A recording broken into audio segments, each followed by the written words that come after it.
जब तक कर्तव्य बोध नहीं होगा तब तक हम यह नहीं समझ पाएंगे कि आखिर हमें करना क्या है।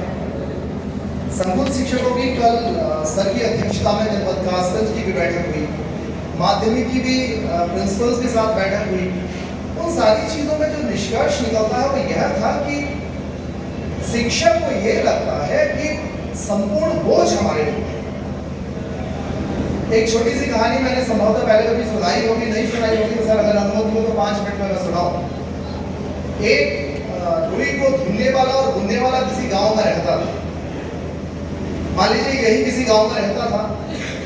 वो किसी कार्य से एटा बाजार करने गया और उसने ये देखा कि एक रुई से भरा हुआ ट्रक जीटी रोड पर उसके गांव की तरफ को जा रहा है। अब वो जो बाजार करने गया था, बाजार करना तो भूल गया। उसके दिमाग में एकदम ये स्ट्राइक हुआ कि साला एक ट्रक रुई को ये मैं ही अकेला धुलने वाला हूँ, मैं ही बुनने वाला हूँ। मुझे लगता है कि मेरा तो जीवन इस ट्रक को धुलने और बुनने में निकल जाए। वो घर आया और वो बिस्तर पकड़ लिया, बीमार हो गया। मैं खाना नहीं खाऊंगा, घर वाले बोले खाना खा लो, नहीं खाना खा ही नहीं पाऊंगा। पानी पी लो, नहीं। दवाई थी, कोई दवाई काम नहीं कर रही थी। उसका एक बहुत करीबी मित्र था, उसे पता था कि हमारे मित्र का स्वभाव क्या है। उसने पूछा और बताओ यार, उसने देखा कहते क्या हुआ। उसने जो रहता है ना बच्चों के साथ एक व्यवहार करना, उसने पूछा तो उसने कहा यार बताएं क्या कि वो एक ट्रक उस दिन मैं एटा गया था तो अपने गांव की तरफ आ रहा था, तो मुझे लगता है कि 1-2 घंटे में 1-2 दिन में आ जाएगा, और वो आ गया तो हमारी पूरी जिंदगी उस रुई को धुलने में और बुनने में निकल जाएगी, हम तो कुछ कर ही नहीं। कोई बात नहीं, वो चला गया।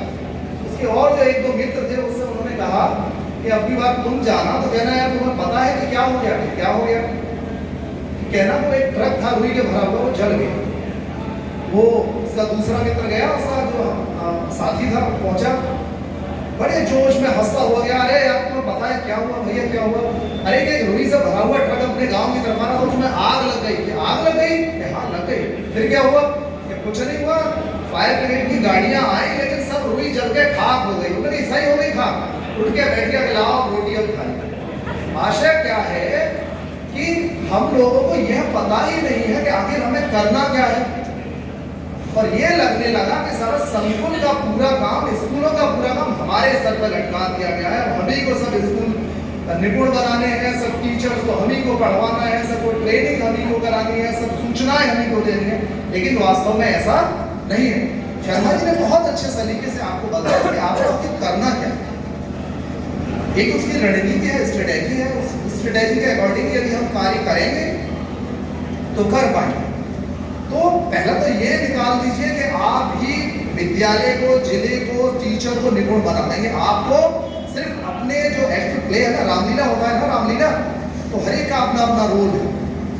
जिसका जो रोल है उसे वो प्ले करना है। पूरा रामलीला एक आदमी पूरा नहीं कर सकता। तो ये भी एक मंचन है, दायित्व है। हर एक का अपना दायित्व है, हर एक का अपना कार्य है, अपना अलग अलग कार्य सबको करना है। जिसको गणित पढ़ाना है वो गणित पढ़ाएगा, जिसको ARP को आपको मॉनिटर करना है वो मॉनिटर करेंगे, डाइट का काम है हम लोग आपको बैकिंग करेंगे। लेकिन ये सोच लेना कि आखिर हम ही को सब करना है, तो ये सिर्फ इसलिए है कि हम लोग अपने दायित्व बोध से वंचित हैं।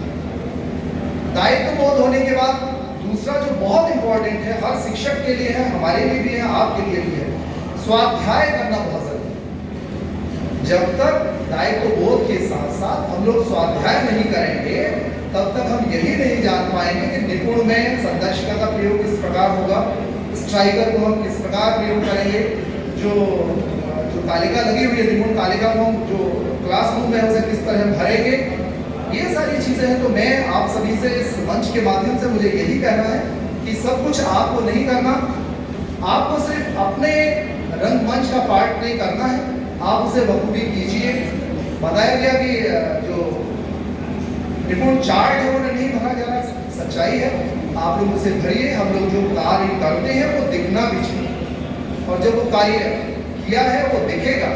जो जुलाई में था, सितंबर में उसमें कुछ इम्प्रूव हुआ है, माने हमने कुछ कार्य किया है, और जो कार्य नहीं कर रहा उसकी बराबरी, उसकी दलील से कुछ फायदा होने वाला नहीं। कुछ लोगों ने निर्लज्जता ओढ़ रखी है, उन्हें किसी स्थिति में कार्य ही नहीं करना, PSA ऑफिस के चक्कर काटते हैं, BO कार्यालय के चक्कर काटते हैं, ग्राम प्रधान के चक्कर काटते हैं, कहीं नेतागिरी के चक्कर, तो आप उस दलील को बिल्कुल भूल जाइए। आप ये देखिए कि हमें क्या करना है और उसे आप अपने अंतर मन में बैठा लीजिए कि हमें ये करना है और ये हमारी स्ट्रेटेजी है, उसके अकॉर्डिंग कीजिए। अगर नहीं होता है तो आपकी ARPs बहुत अच्छे हैं, SRGs से आप बात कीजिए, BEO के माध्यम से कीजिए। डाइट आपके लिए हमेशा सर के निर्देशन में डाइट हमेशा तैयार है। तो मैं यह आशा और अपेक्षा करता हूँ कि आप लोग पूरे मनोयोग के साथ अपने दायित्व का बोध करते हुए, स्वाध्याय करते हुए उसका निर्वहन भलीभांति कर पाएंगे, जिससे हम लोग एक निपुण जनपद, निपुण ब्लॉक और निपुण विद्यालय बना पाएंगे। आपका नाम रोशन होगा, जिले का नाम रोशन होगा और उसके पीछे ये ठप्पा भी लगा होगा कि डाइट डेटा ने बहुत अच्छा कार्य किया। बहुत धन्यवाद, थैंक यू।